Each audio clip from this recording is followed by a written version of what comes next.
네, 저는 재수 생활을 이제 부산에서 하고 21살 때 서울살이를 시작을 했습니다. 이제 가정을 떠나서 서울살이 하면 참 신나지 않습니까? 제가 재수할 때까지는 참 신실하게 교회를 잘 섬겼는데요. 막상 서울로 와서 혼자 이제 전장생활 하니까 정말 자유를 누리고 싶었습니다. 그래서 소개받은 교회였음에도 불구하고 겨우 대예배만 참석을 했습니다. 그 대예배마저도 지각하기 일쑤였고요. 솔직히 말씀드리면 안 가기도 하고 그랬습니다. 그렇게 이제 자유를 만끽을 하던 그런 시간이 한 몇 달 있었는데 그러다가 한 친구가 이제 저를 알게 되고 저에게 이제 접근을 하기 시작했습니다. 그 친구는 그 교회 목사님, 담임 목사님의 아들이었는데요. 마침 저랑 같은 학부 대학을 다니는 친구였는데 그 친구가 저를 뭘 한다고 저를 좋아해 주는 겁니다. 저를 좋아해 주면서 호감을 가지고 접근을 해서는 대학부에 오자고, 대학부 함께 하자고, 또 심지어는 주중에 학교에서도 같이 동아리 선거단체 하자고 이렇게 저를 귀찮게 했습니다. 사실은 뭐 이제 제가 그 친구를 좋아할 수가 없잖아요. 바로 처음 보는 친구인데 지나치게 호감을 표시하니까 거부감이 날 수도 있지 않습니까? 좀 거리를 두다가 하도 이제 끈질기게 이제 웃는 낯으로 저를 이제 붙잡으니까 제가 사양할 수가 없어서 그 친구 덕분에 제가 이제 청년부 대학부 생활도 하게 되고 또 선거단체 생활도 하게 됐습니다.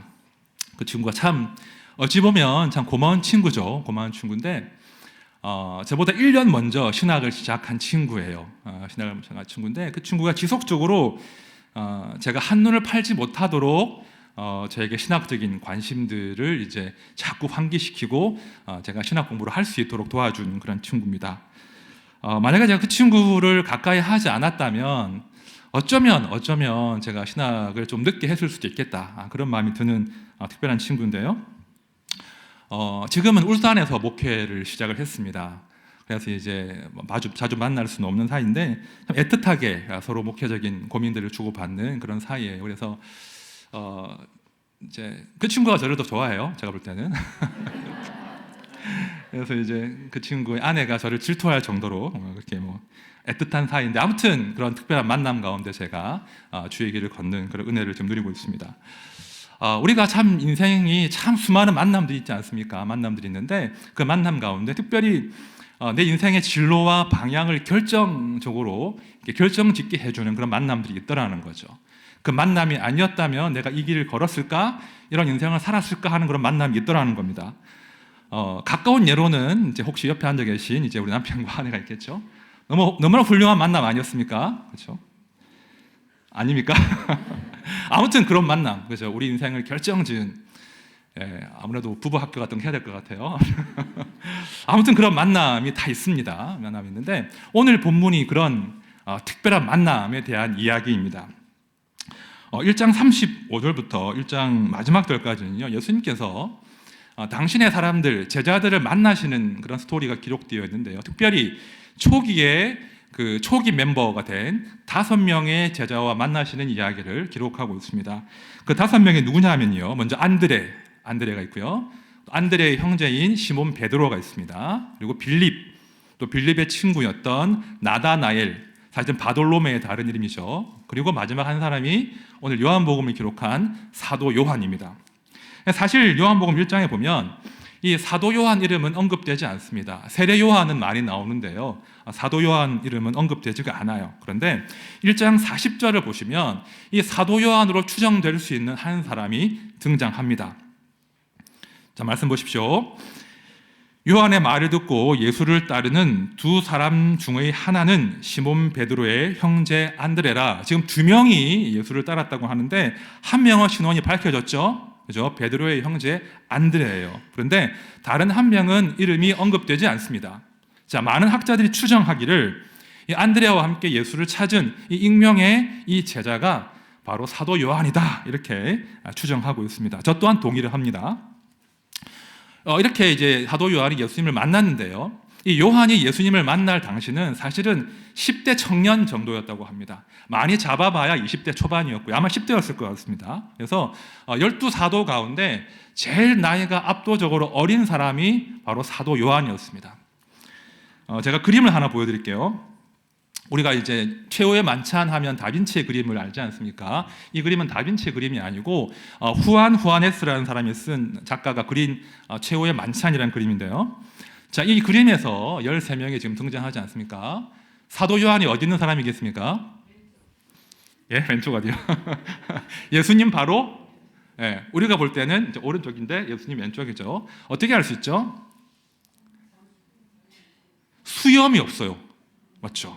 12사도를 그린 그림들이 많이 있는데 그 사도의 그림 가운데 수염이 없는 사도가 바로 사도 요한입니다. 어렸기 때문이죠. 아무튼 이 10대 시절, 혈기왕성한 시절에 이 사도 요한이 예수님을 만난 거예요.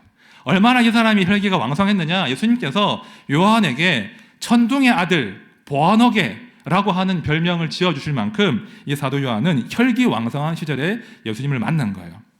자, 그런데요, 이 10대 청년이 이제 세월이 많이 흘러서 아마도 이 사도 요한이 80대 혹은 90대 초반 정도가 되어서 기록한 복음서가 바로 요한복음입니다. 예수님을 만나고 최소한 60년 정도는 지난 이후에 기록한 것이 요한복음인데요. 근데 오늘 말씀해 보면 이 사도 요한은 이 예수님과의 만남을 아주 생생하게 묘사하고 있더라는 거예요. 그래서 39절을 눈으로 보시면 심지어는 그들이 예수님을 찾아가서 만난 시간까지도 기억을 하는 거예요. 한 10시쯤 되었더라. 10시면 오후 4시 정도거든요. 그 정도로 생생하게 예수님과의 첫 만남을 회고하면서 오늘 기록으로 남긴 것입니다. 제가 이 말씀을 묵상하다가 꽤 긴 분량으로 35절부터 51절까지 첫 제자와의 만남들을 기록하고 있는데 왜 이렇게 길게 이 기록들을 남겼을까? 단순히 그냥 예수님과의 좋았던 추억을 우리와 공유하는 것인가? 아니면 다른 요한의 의도가 있는가? 그런 관점으로 한번 묵상을 해보았는데요.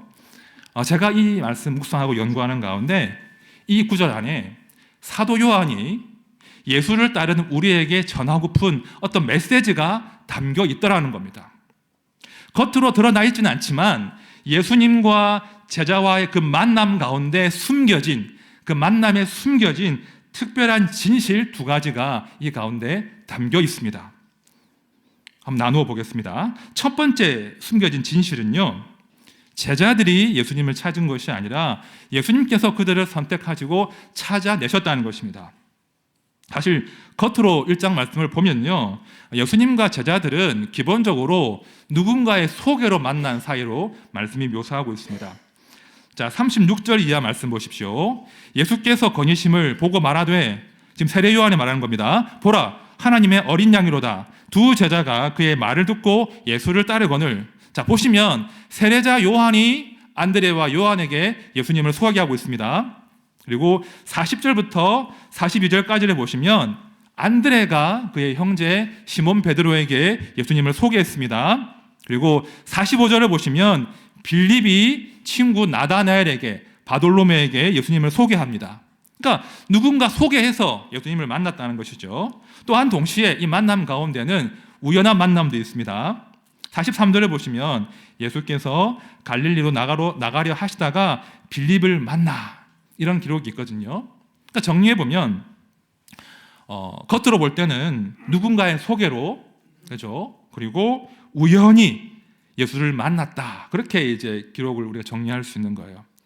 무엇보다 당시의 사람들이요, 메시아 대망, 언제 우리를 이 로마의 압제에서 구원할 것인가, 언제 메시아가 올 것인가, 그런 메시아 대망의 시기였기 때문에 저기에 메시아가 있다 하면 사람들이 그 메시아 예수를 찾아갔던 시기거든요. 그래서 1장을 표면적으로 읽어보면 그들이 메시아를 갈망했고 그들이 메시아를 찾은 것이다, 이렇게 해석할 수 있다는 거예요. 자, 그러나 오늘 말씀의 행간을 잘 읽어보시면 그렇지 않다는 겁니다. 제자들이 예수님을 알아보고 예수님을 찾아간 것이 아니라 우리 예수님께서 당신의 사람들을 미리 아시고 선택하시고 그들을 찾아내셔서 당신께로 이끌어 오셨다는 것입니다. 42절 말씀 보십시오. 예수께서 보시고 이르시되 내가 요한의 아들 시몬이니 개바라 하리라. 자, 베드로와 만나는 첫 대목인 장면인데요, 우리 예수님께서 시몬을 보자마자 그 시몬이 요한의 아들임을 바로 알아보십니다. 동시에 내가 너에게 새로운 별명을 줄 것인데 너는 앞으로 게바라, 베드로라 불릴 것이다. 무슨 말입니까? 네가 앞으로 교회를 세워나갈 반석의 사명을 감당할 것이다.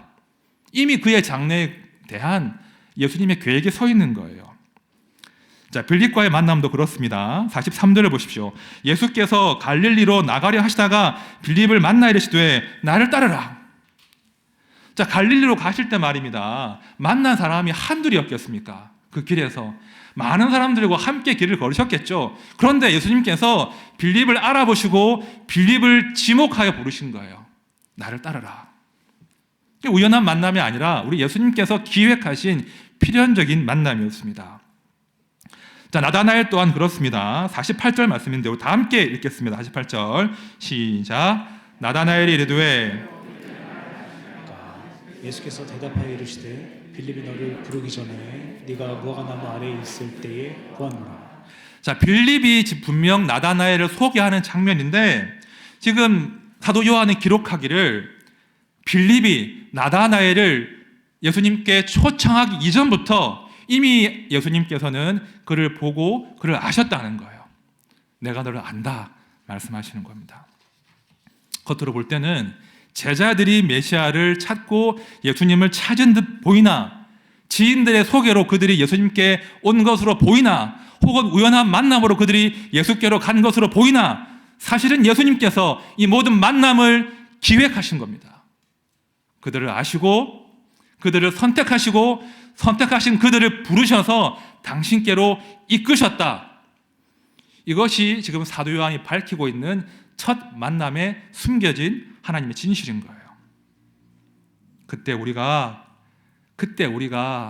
뭘 알아서 예수님을 찾아간 것이 아니라, 우리가 뭔가 거룩한 지식이 있어서 예수님을 알아본 것이 아니라 우리 주 예수께서 우리를 미리 아시고 우리를 당신의 사람으로 부르셨습니다. 이 메시지를 지금 사도 요한이 오늘 1장 말씀 가운데 담아둔 것입니다. 요한복음 17장 말씀 세 번역으로 한번 들어보십시오. 나는 아버지께서 세상에서 택하셔서 내게 주신 사람들에게 아버지의 이름을 드러냈습니다. 그들은 본래 아버지의 사람들인데 아버지께서 그들을 나에게 주셨습니다. 그들은 아버지의 말씀을 지켰습니다. 여러분, 우리가 주님을 알아보아서, 우리가 주님을 선택해서 이 자리에 있는 것이 아니에요. 우리 주님께서 우리를 선택하시고 아시고 부르셔서 우리가 감히 하나님을 예배할 수 있는 예수의 사람이 된 것입니다. 이 진리를 꼭 기억하셔야 돼요. 제가 설교 초반에 이런 말씀 드렸죠. 내가 20대 때 그 친구를 만나지 않았다면, 가끔 그런 상상을 합니다. 그때 그 친구랑 좀 멀리 지냈다면, 다른 친구, 참 좋은 친구들이 많았거든요. 다른 친구들과 가까이 지냈다면 내가 과연 신학교에 갈 수 있었을까? 갔더라도 한참 뒤에 가지 않았을까? 그런 상상도 해볼 때가 있고요. 이런 상상도 합니다. 제가 12살에 어머니를 먼저 떠나보내고 목사의 아들이 되지 않았다면, 여전히 어머니의 아들로 제가 살았다면 내가 과연 목사가 될 수 있었을까? 아니면 내가 과연 예수를 믿기는 했을까? 그런 상상도 제가 가끔씩은 합니다. 또 목사가 된 뒤로는요, 이런 생각도 가끔씩 해요.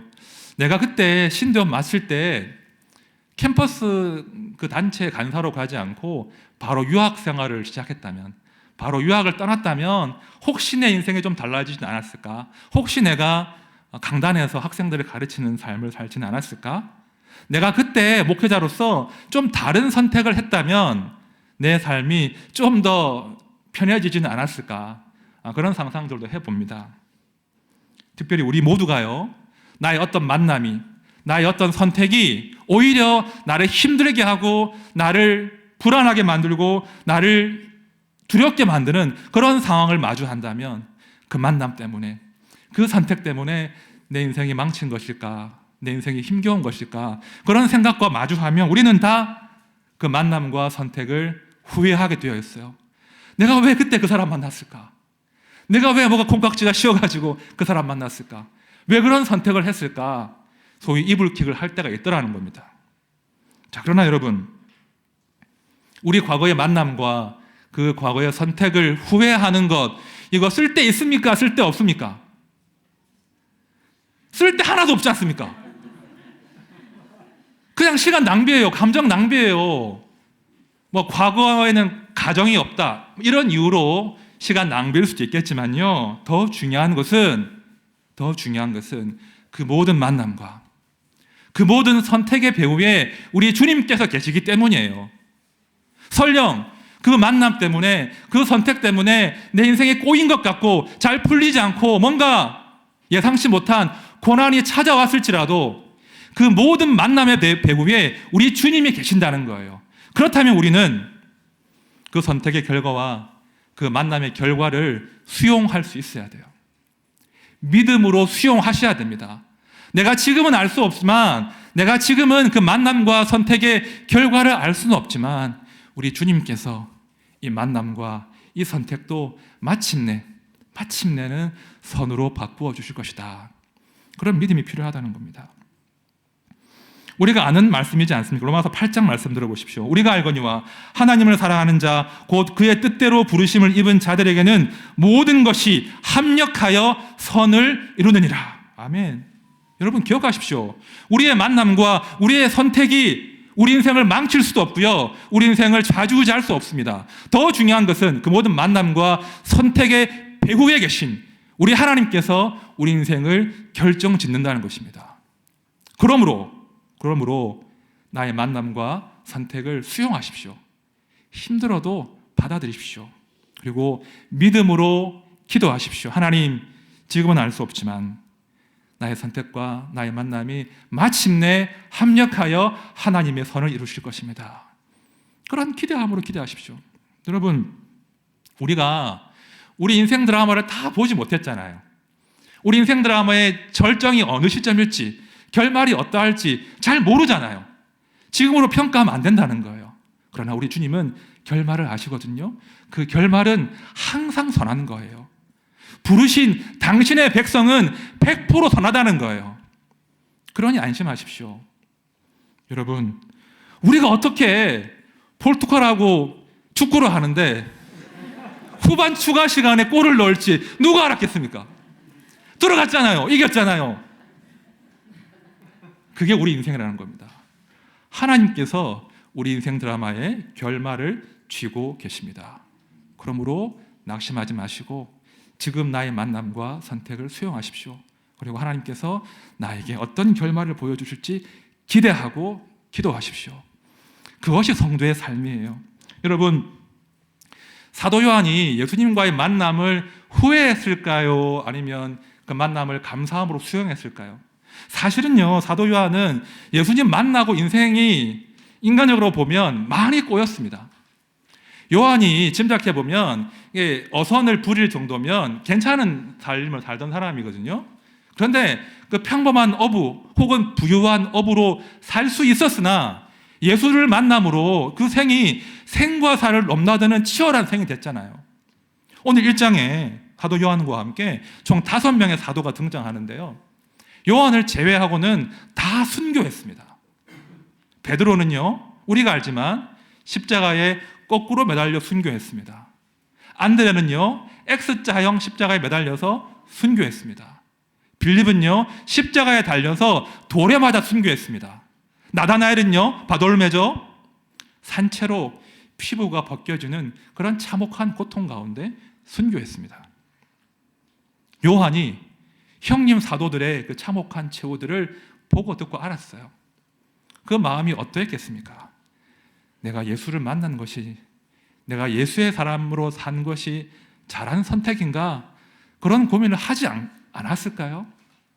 그런데요, 오늘 저는 1장 말씀을 묵상하는 가운데 그렇지 않다는 결론을 내린 거예요. 요한은 예수님과의 만남을 후회하지 않았습니다. 왜 그렇습니까?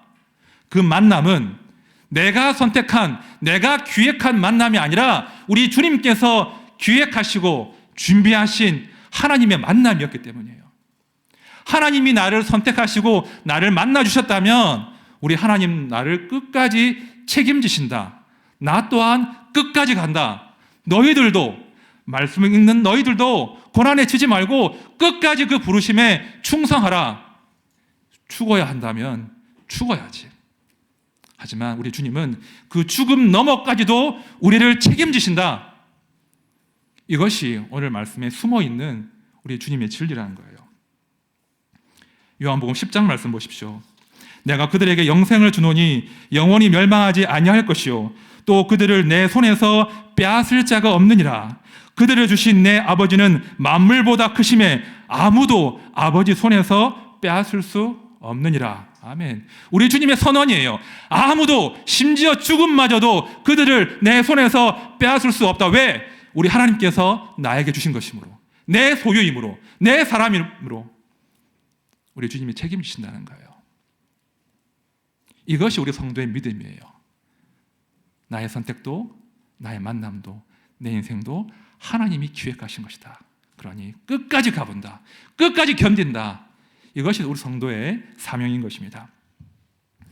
두 번째 진실입니다. 예수님과의 만남에 숨겨진 두 번째 진실은요, 이겁니다. 제자들의 불순한 동기에도 불구하고 제자로 받아주신다는 거예요. 자, 요한과 안드레가요, 예수님을 따르게 된 결정적인 계기는요, 세례 요한의 이 한마디 때문이었습니다. 보라, 세상 죄를 지고 가는 하나님의 어린 양이로다. 두 번 반복하거든요. 이 말의 의미는 당시 유대인들에게 명확했어요. 저 예수가 세상 죄를 지고 가는 하나님의 어린 양이다. 그 말인즉슨 저 예수가 바로 우리가 고대하던 우리를 해방시켜줄 우리의 메시아다. 그런 말이거든요. 그러니까 안드레와 요한이 그 세례 요한의 그 말을 듣고는 자기의 스승인 세례 요한을 바로 버립니다. 바로 버리고 예수님을 따라가는 거예요. 자, 그들 그렇게 예수님을 따라갈 때요, 예수님께서 그들을 보시고 딱 한마디 물으십니다. 38절인데요. 무엇을 구하느냐? 그 둘을 보시고요, 무엇을 구하느냐? 이 한마디 물어보십니다. 무엇을 구하느냐? 우리 주님께서 이 안드레와 요한의 의중을 파악하신 거예요. 안드레와 요한이 스승을 버리고 지금 새로운 스승을 찾고 있는데요, 그들의 동기가 순수하지 않았음을 우리 주님이 아셨거든요. 알고 물어보신 거예요. 마가복음 10장 보시면 그들의 동기가 어떠한지 알 수 있습니다. 마가복음 10장 35절 이하 말씀 우리 같이 읽어보겠습니다. 세 절입니다. 시작. 베드로의 아들 야고보와 요한이 주께 나와 여짜오되 선생님이여, 무엇이든지 우리가 구하는 바를 우리에게 하여 주시기를 원하옵나이다. 이르시되 너희에게 무엇을 하여 주기를 원하느냐? 여짜오되 주의 영광 중에서 우리를 하나는 주의 우편에 하나는 좌편에 앉게 하여 주옵소서. 잘 보십시오. 요한복음 1장과 동일한 구도예요. 무엇을 원하느냐? 무엇을 구하느냐? 내가 너희에게 뭐 해줄까? 그들이 감추고 있던 자신의 욕망을 드러내죠. 그들의 욕망이 뭡니까? 주님, 주님의 영광 중에 저도 한 자리 하게 해주십시오. 그죠? 주님의 영광 가운데 저도 이름 좀 날리며 살게 해주십시오. 그걸 지금 말하는 거예요. 은밀하게 숨기고 있던, 첫 만남에서 숨기던 그 욕망이 이제 예수라는 사람이 뭔가 인기를 얻고 뭔가 이룰 것 같으니까 표출되는 거예요.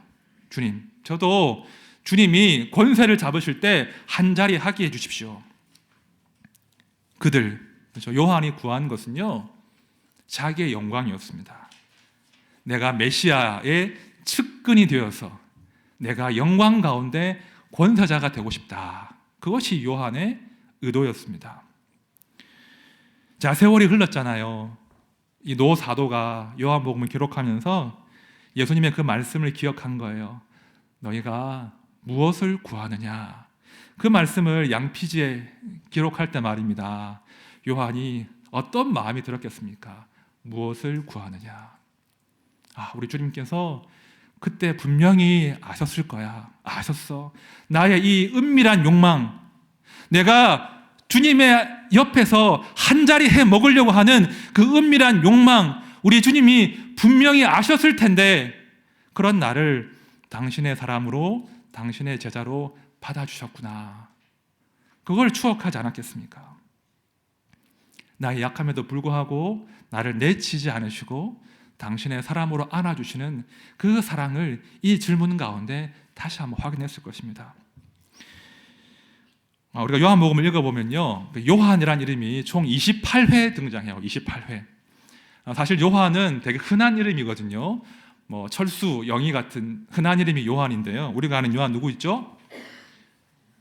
네, 사도 요한이 있겠고요. 세례자 요한이 있겠습니다. 또요. 그다음에 베드로의 아버지, 시몬의 아버지 요한이 있습니다. 또 한 사람은 마가 다락방 마가 요한이 있습니다. 한 4명 정도가 우리가 아는 요한인데요. 이 요한복음에 등장하는 그 28회의 요한 이름 가운데 이 요한복음을 쓴 사도 요한은 몇 번 등장할까요?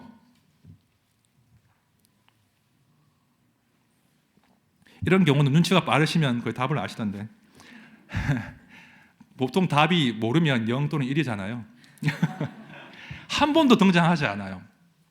요한복음에 28회 요한의 이름이 언급되는데 정작 자신의 이름 요한은 한 번도 등장하지 않습니다. 요한은 의도적으로 자신의 이름을 감추고 드러내지 않습니다. 왜 그렇겠습니까? 자기의 이름 따위 별로 중요하지 않다는 거예요. 한때 자기의 영광을 구하는 그였으나 지금 요한복음 기록할 당시에는 내 이름 따위 별로 중요하지 않아 하면서 익명의 제자로 자기를 기록하는 거예요. 그런데요, 단 한 구절에서 자기를 이렇게 묘사하고 있습니다. 자, 요한복음 21장 20절 말씀 보십시오. 베드로가 돌이켜 예수께서 사랑하시는 그 제자가 따르는 것을 보니 그는 만찬석에서 예수의 품에 의지하여 주님을 파는 자가 누구오니까 묻던 자더라. 여러분, 예수께서 사랑하시는 그 제자 누군지 아십니까? 바로 요한이에요. 지금 요한이 자신의 이름을 감추고 대신 취하는 것은 예수께서 사랑하시는 그 제자 이거였다는 겁니다. 자기의 이름 따위는 중요하지 않고요, 나는 그래도 예수께서 사랑하시는 그 제자였노라고 자기의 정체성을, 자기의 영광을 지금 밝히는 거예요. 요한이 발견한 최고의 영광은요, 주님 곁에서 한자리 하면서 내 이름 높아지고 내 이름이 빛나는 것이 아니라 나는 그저 익명의 제자일지라도 예수께서 사랑하시는 그 제자라면 충분합니다. 그 고백을 지금 요한이 우리에게 들려주는 것입니다. 여러분, 너희가 무엇을 구하느냐? 너희가 무엇을 구하느냐? 이 질문은요, 사실은 우리 모두에게 던지는 질문이에요. 우리 지금 무엇을 구하면서 예수님을 따르고 있습니까? 우리가 예수를 따른다면 무엇을 기대하십니까? 우리는 과연 예수의 제자가 된다는 것이 무슨 말인지 깊이 고려하면서 예수를 따르고 있습니까? 아니면 사도 요한처럼 우리도 예수님 곁에서 뭔가 하나 얻어 먹으려고 한자리 해보려고 그렇게 예수를 따르고 있습니까? 우리는 과연 무엇을 구하고 있느냐 말입니다. 사실 이 질문은요, 이번 주 내내 저에게 던질 질문이었어요. 안 목사, 안영주, 너 지금 무엇을 구하면서 목회하는 거냐? 너 무엇을 구하고 예수를 따르고 있는 거냐? 그 질문을 제가 숱하게 던졌습니다. 참 제가 저를 보니까요, 제가 요한과 다르지 않더라고요. 제가 제 고생하는 것, 제가 주를 위해서 포기하고 희생하고 순종하고 헌신한 말씀들을 자주 드리는데요, 가만히 보니까 그걸 제 자랑으로 삼고 있더라고요. 내가 이만큼 주를 위해서 순종했습니다. 내가 이만큼 주님 때문에 고통당했습니다. 내가 이만큼 주를 위해서 아낌없이 헌신했습니다. 그 헌신과 순종 자체를 저의 면류관으로, 저의 훈장으로 삼고 있더라는 겁니다. 주를 따른다고 하지만 은밀하게 주님 곁에서 내 욕망을 채우고 있더라는 거죠. 저만 그렇습니까? 우리 모두 그렇지 않습니까? 우리 정말 무엇을 구하면서 예수를 따르고 있습니까? 우리 또한 요한처럼, 그렇죠? 어쩔 수 없이 이기적인 욕망 가운데 예수를 따를 때가 너무나 많다는 것입니다. 그런데요, 그런 우리의 숨겨진 은밀한 욕망에도 불구하고 우리는 여전히 예수님이 사랑하시는 제자인 거예요. 우리는 부족하지만, 우리는 때가 묻어 있지만, 우리의 동기는 오염되어 있으나 우리 주님은 우리를 내치지 아니하시고 여전히 우리를 당신의 제자로 불러주시고 다듬어 가시고 만들어 가신다는 거예요. 그것이 성도의 소망입니다. 제자들이요, 나중에 다 예수님 버리지 않습니까? 예수님이 십자가 지시니까 예수 옆에 있어봤자 우리도 고난 당하겠구나 다 떠나지 않습니까? 그들이 주를 배신해요. 그런데 요한복음 21장에서 주님이 그들을 찾아오시지 않습니까? 그들을 혼내시지 않으세요. 다시 그들에게 내 양을 먹이라 하고 그들에게 사명을 주십니다. 이것이 우리의 성도의 소망이에요. 우리가 아무리 주를 따라 마음대로 살려고 해도 우리 주님은 우리를 반드시 당신의 사람으로 다시 부르시고 다시 빚어가십니다. 말씀을 정리해 보겠습니다. 너희가 무엇을 구하느냐? 너희가 나를 따르겠다고 하는데 너희가 지금 무엇을 구하고 있니? 이 질문은요, 우리에게 던지신 질문입니다. 이 질문과 논리를 세워봐야 돼요. 우리가 정말 무엇을 구하고 있습니까? 지금 우리가 간절히 구하는 그것만 이루어진다면 내 삶이 좀 풀릴 것 같은 그것이, 내가 애를 태우며 구하는 그것이 정말로 내 삶을 영원토록 행복하게 보장할 수 있는 그런 것입니까? 그렇지 않지 않습니까? 내 이름이 빛나고 뭔가 이루고 성취하고 자식들이 잘 되고 남에게 인정받고 칭찬받고 남들의 부러움을 살 만한 그런 삶을 살아낸다고 그 삶이 성공한 것입니까? 그 삶이 우리에게 영원한 생명을 보장할 수 있습니까? 그렇지 않잖아요. 우리가 물론 그 모든 것 추구할 수 있어요. 하지만 그 모든 것 전에 우리가 구할 최고의 영광은요, 최고의 이름은요, 이겁니다. 예수께서 사랑하시는 그 제자가 되는 것. 다른 것 좀 실패하더라도, 다른 것 좀 이루지 못하더라도 주님, 제가 이 영광만은 구하고 살고 싶습니다. 내가 예수께서 사랑하시는 그 제자로 기억되기를 원합니다. 이것이 우리의 소망이어야 된다는 것입니다. 너무 이상적입니까? 너무 순진한 생각일까요? 누군가는 해주시면 좋겠어요. 너무 이상적일지라도, 너무 순진할지라도, 누군가는 이 땅 가운데 좀 바보같이 살지라도 예수의 사랑받는 그 제자로만 살기를 좀 추구해 보자는 거예요. 우리라도 그렇게 예수의 사랑받는 제자로 살겠다. 이것을 최고의 가치로 두고 살자는 것입니다. 우리 함께 기도합시다. 주님, 제가 헛된 욕망으로 살지 않게 해주십시오. 그리고 그 헛된 욕망을 내려놓고 오직 한 가지, 예수의 사랑받는 제자로 사는 그런 삶을 살게 해주십시오. 그래서 나중에 주님 앞에 섰을 때 부끄러움 없이 우리의 삶을 드리게 해주십시오. 요한 사도가 나중에 요한계시록을 기록하거든요. 요한계시록의 마지막이 이렇습니다. 이것들을 증언하신 이가 이르시되 내가 진실로 속히 오리라 하시거늘 아멘. 주 예수여 오시옵소서. 내가 진실로 속히 오리라. 아멘. 주 예수여 오시옵소서. 우리 주님께서 우리 인생의 처음과 끝을 쥐고 계십니다. 우리 주님께서 우리 인생의 마지막을 써내려 가실 것입니다. 우리가 더 늦기 전에 이 주님과 더 좋은 복된 추억을 만들어 가시길 바랍니다. 그래서 처음과 나중 되시는 예수님, 나의 인생을 끝까지 책임지시는 그 예수님과 함께 그분의 오심을 고대하면서 그분과 동행하면서 이 땅을 복되게 살아가시기를 진심으로 축원드립니다. 우리 찬양합시다. 목마른 사슴이라는 찬양인데요. 참 옛날에 많이 불렀던 찬양이지 않습니까? 우리가 구하는 것이 참 필요하지만 그 모든 구하는 것 이전에 우리가 예수를 구하는 삶을 살아야 되지 않겠습니까? 우리가 이렇게 찬양하면서 주님, 제가 이 찬양의 가사처럼 주님을 갈망하는 삶을 회복하게 해주십시오. 다른 많은 것 구하기 이전에 나의 전부가 되신 그 주님을 갈망하는 삶을 살기를 원합니다. 그런 고백과 함께 찬양을 주께 올려드리겠습니다.